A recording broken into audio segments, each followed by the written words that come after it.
Assalamualaikum warahmatullahi wabarakatuh.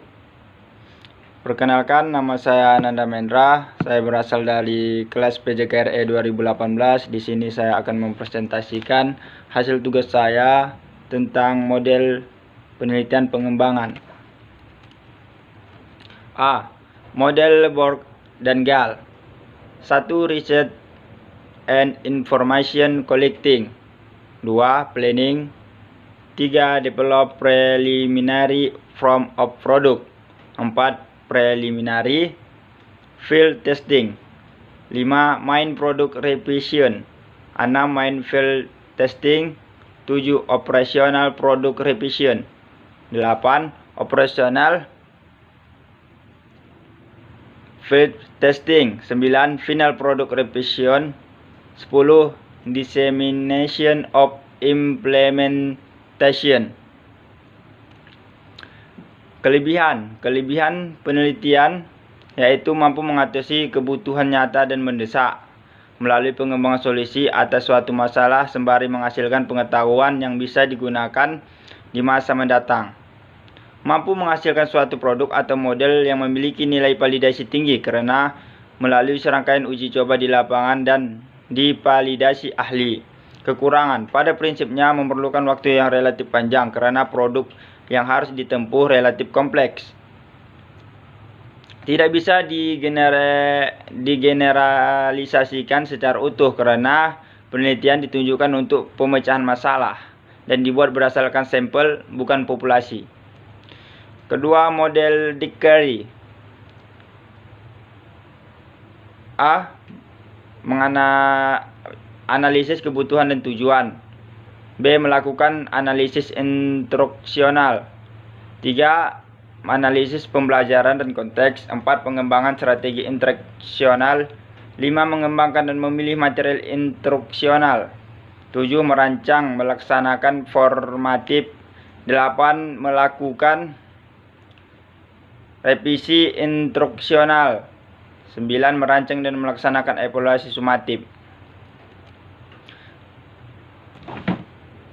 Kekurangan dan kelebihan penelitian pengembangan Dick-Carey yaitu dengan melihat langkah-langkah yang telah disebutkan, maka dapat kita lihat bahwa model Dick-Carey ini merupakan tahapan prosedural. Dari tahapan prosedural semacam ini dapat dilihat beberapa kelebihan dan model ini diantaranya setiap langkah jelas dan mudah diikuti. Model Dick-Carey relatif sederhana, namun tahapan dan komponen yang dikembangkan rinci. Setiap langkah model Dick-Carey adalah suatu prosedur yang sangat sistematis bila dibandingkan dengan model-model instruksional lainnya, mulai dari tahapan awal pengembangan sampai kepada diseminasi produk yang dikembangkan dengan melakukan proses perbaikan yang berlangsung secara terus-menerus hingga target produk yang dikembangkan tercapai, yaitu efektif, efisien, dan berkualitas. Kelemahan model Dick-Carey.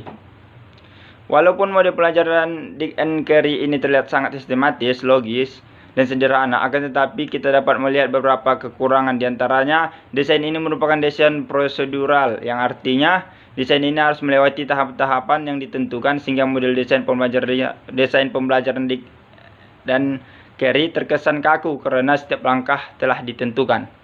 Desain model ini merupakan desain yang matang, artinya tidak menyediakan ruang untuk uji coba dan kegiatan revisi baru dilaksanakan setelah diadakan tes formatif.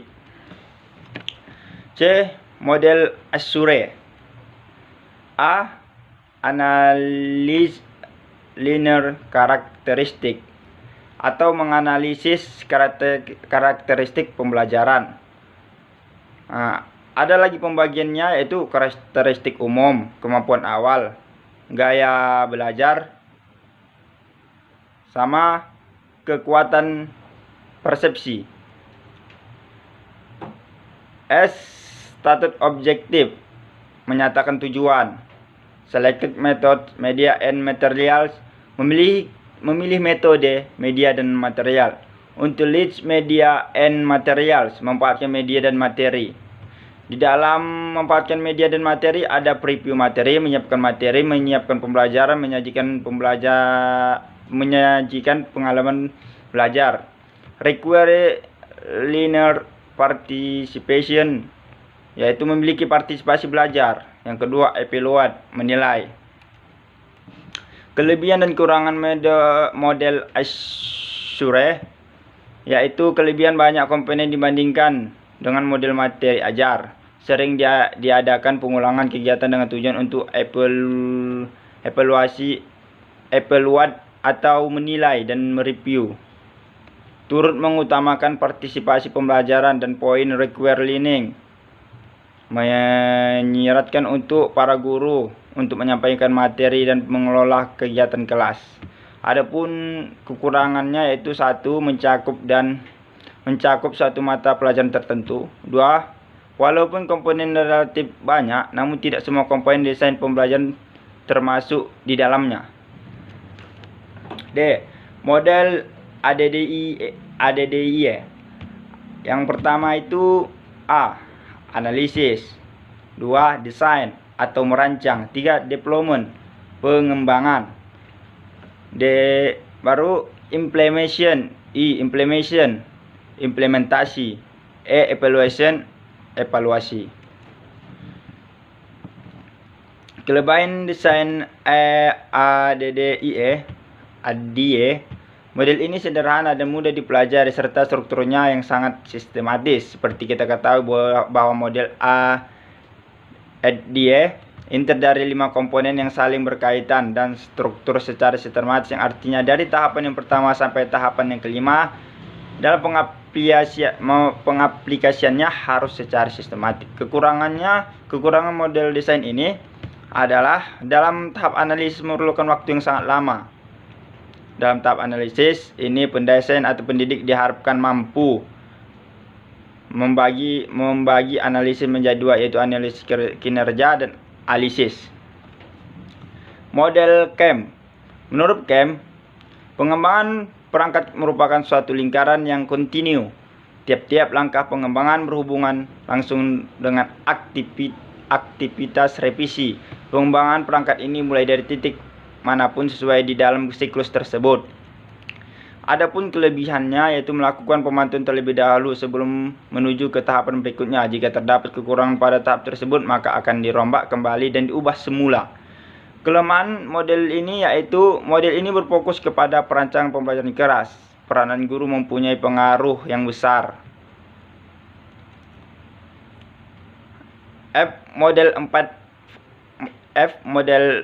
4D, yaitu A. Tahap pendefinisian. Tahap pendefinisian. B. Tahap perancangan atau desain. C. Tahap pengembangan. D. Tahap penyebaran. Kelebihan dan kekurangan pembelajaran 4D ini yaitu lebih tepat digunakan sebagai dasar untuk pengembangan perangkat pembelajaran, bukan untuk mengembangkan suatu sistem pembelajaran. Uraian tampak lebih lengkap dan sistematis, memudahkan peneliti untuk melakukan langkah selanjutnya. Pada tahapan ketiga, peneliti dapat dengan leluasa melakukan uji coba dan revisi. Kekurangan model ini terletak pada analisis yang sejajar dengan analisis konsep dan tidak ditentukan analisis yang mana duluan dilaksanakan. Sekianlah hasil presentasi saya. Apabila ada kekurangan, saya mohon dimaafkan. Saya akhiri, wabillahi taufiq wal hidayah. Wassalamualaikum warahmatullahi wabarakatuh.